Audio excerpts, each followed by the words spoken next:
Good morning. My name is Luis Paz, and my topic of today is central pontine myelinolysis. Let's start with the definition. The central pontine myelinolysis is an osmotic demyelation syndrome that in most cases occurs after rapid correction of hyponatremia. There are a number of situations that are associated with increased risks, such as alcoholism, malnutrition, prolonged use of diuretics, and liver transplantation.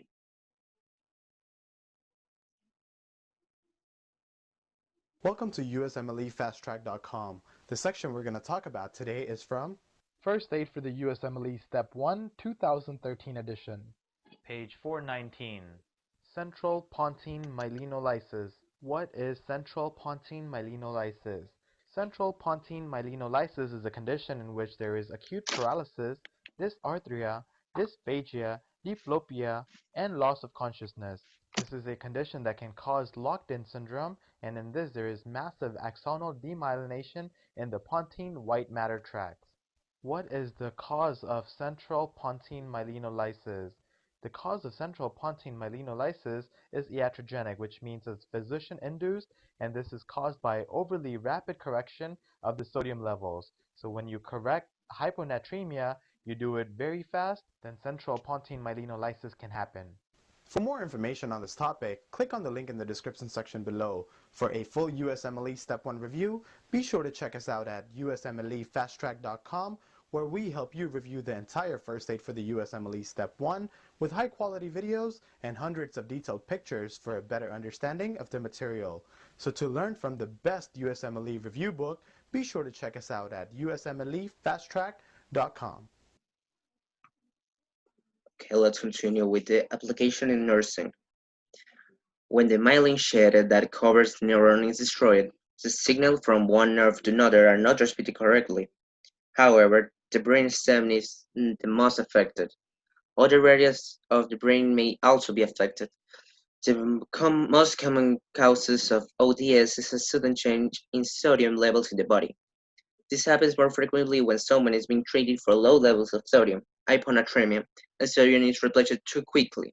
It can also occur occasionally when the high levels of sodium in the body, hypernatremia, are corrected too quickly.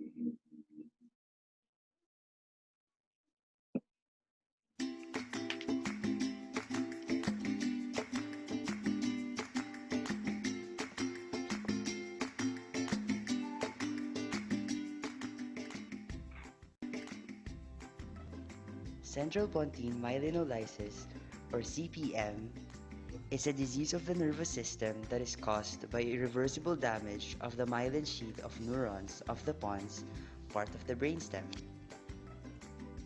This damage happens due to the extremely low levels or sudden rise of sodium levels in the blood that tampers with the osmoregulation of the neurons. It can affect everyone, especially those with alcoholism and malnutrition. Although there is no exact epidemiology regarding this disease, post-mortem studies of liver transplant patients show that it is more frequent in females. Anyway, CPM manifests by general muscle weakness and wasting,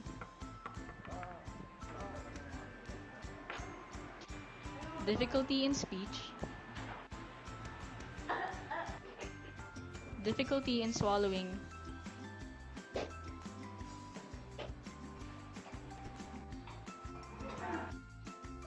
and poor balance.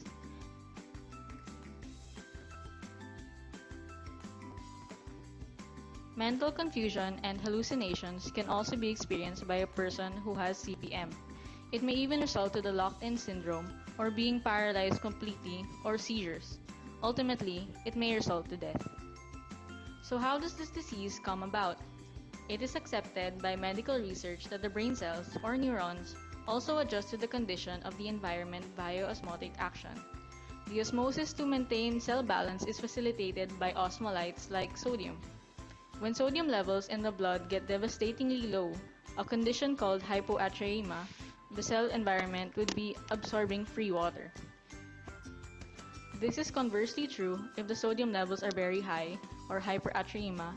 Water will be expelled from the cell passively, resulting in the destruction of myelin sheath, the lipid-constituted covering of the axons in the neurons.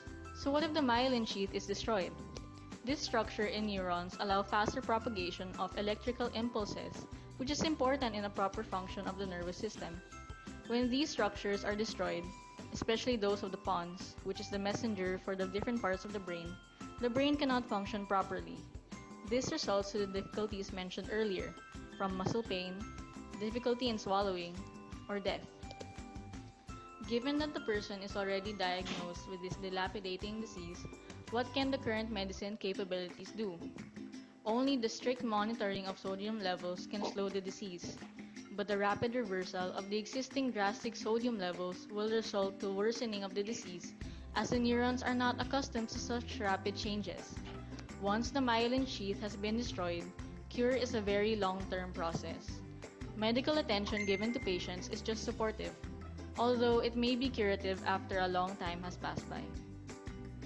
It is very alarming that this disease can occur in malnourished individuals. It can range from nutrient deficiency to electrolyte imbalance. Fluids, especially water, should be adequate for the body's needs. Sodium requirements should be taken at 500 milligrams of sodium via fluids according to the 2002 recommended energy and nutrient intake as headed by the FNR-IDOST or the Food and Nutrition Research Institute of the Department of Science and Technology. Also, it would be better to take alcoholic drinks in levels by which it won't be toxic for the body. Let us think about how many people in our country, or even in the world, are in danger of having, or are currently suffering because of CPM. We hope that this video of awareness will allow more actions from UP students, RNs, and the world. Okay, let's continue with the pros and cons. The SDO is an emergency that must be treated in the hospital. Although most people with this condition are already hospitalized because another illness. There is no known cure for Pontine central myelinolysis. The treatment is oriented towards the relief of symptoms. Physiotherapy can help maintain strength, mobility, and muscle function in weak arms and legs. Issue apply in Ecuador. Pontine myelinolysis and spontaneous is usually caused by rapid correction of hyponatremia. Other cases have recently been reported in relation to hyperglycemia and keto disease, associated with alteration of natremia. Conclusion: in the hospital, slow and controlled treatment of low sodium levels can reduce the risk of nerve level intervariable breach. Knowing how some medications can change sodium levels can prevent these levels from changing too quickly. Thank you.